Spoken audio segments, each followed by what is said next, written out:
All right, let's speak more about this. Bringing now political analyst Professor Christopher Isike, who's with us via our video link. Prof, it's lovely to have you on the SABC. Thanks very much indeed for making time to speak to us.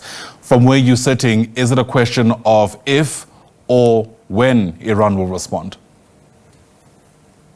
Well, good day, Ayanda. Thank you for having me. Look, it's a question of when, really. But again, the response may not be directed at the U.S. It could just be that they continue to, face Israel, because Israel is at the bottom of all of this, and that can be their response. So we'll just wait and see, depending on how things turn out in the coming days.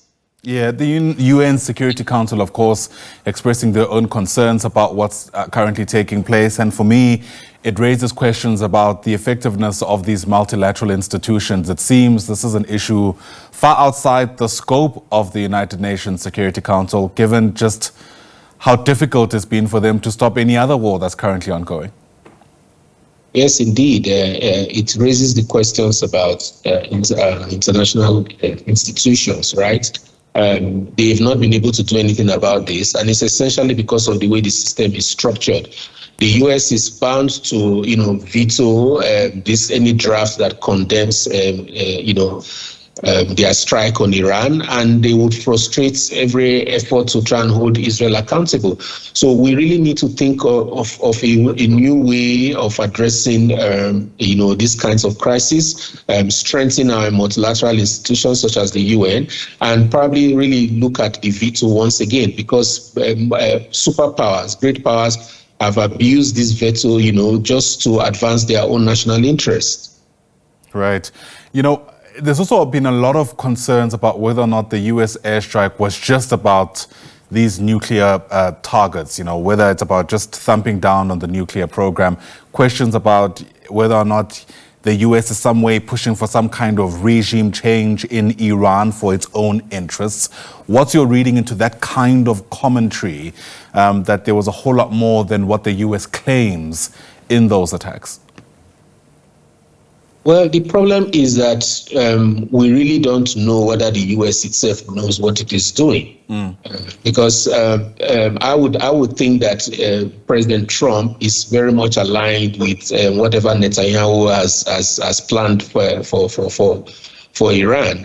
The big purpose that makes sense is, of course, to make Israel the only superpower, the only hegemon in the region. So, and the U.S. wants to support them to do that. However, it itself must be very clear in terms of regime change, because if it learns from history has taught that regime change, especially in the Middle East, has never worked. There are lots of examples to tell the U.S. why it should not go that route. And I'm inclined to believe that the U.S. doesn't want to go that route, but that's what Benjamin Netanyahu wants. And right now, we really need to ask questions around whether Netanyahu or Israel has captured the American states. Wow. I suppose that leads well into my next question, Prof. Who is actually best placed to negotiate a pathway out of this moment, especially in a context where, as you have suggested, the US and Israel are definitely singing from the same hymn book. These are two powerful nations who seem to kind of be running their own thing without really having to be accountable to anyone. And that's precisely what the problem is right now, because if anything, what the US and Israel have succeeded in doing is to make it sure that Iran is going to pursue a nuclear weapon. The records, including US intelligence, indicated that they were not doing this. The Ayatollah has not authorized the enrichment of uranium to produce a bomb.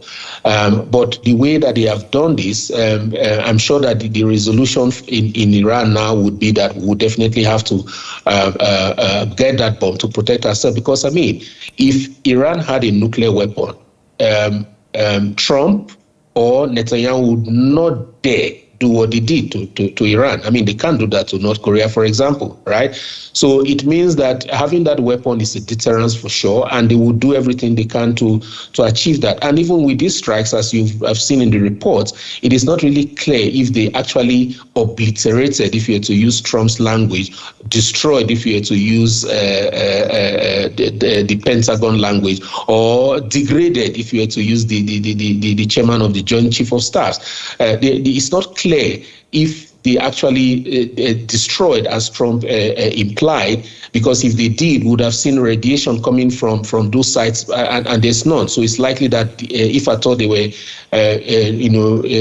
nuclear materials there that are dangerous, they were already moved. To what location? We do not know. So this is actually much more complex, much more compounded now as it is. And I don't see any hope for any solution in the immediate term, because unless it comes from Trump himself, and because he's erratic, maybe he can wake up one morning and decide that he's no longer doing Israel's bidding and that common sense wants to prevail, and maybe there can be a solution. The problem with that, again, I'm sorry to say, is the fact that the Iranians and much of the world do not trust Americans anymore, because as they are supposed to be world leaders, what they were supposed to be doing was to show some credibility in terms of if you say you're pursuing a peaceful, a diplomatic process, you pursue that. You do not tell people you are pursuing peace and diplomacy, and while you are discussing, you are planning with someone else to bomb the person you are discussing with, including Iranian's chief negotiator in those talks. I mean, this is just bad faith diplomacy that actually eats into America's soft power and credibility in the world. Yeah, look, no matter where you stand on the debate, I think history will certainly come back to this moment and make some kind of assessment of the leaders of the day and whether or not this was ultimately the right decision. Professor Christopher Isike, always a pleasure. Thanks for giving us your take on these issues. Professor Isike, of course, a scholar of international relations.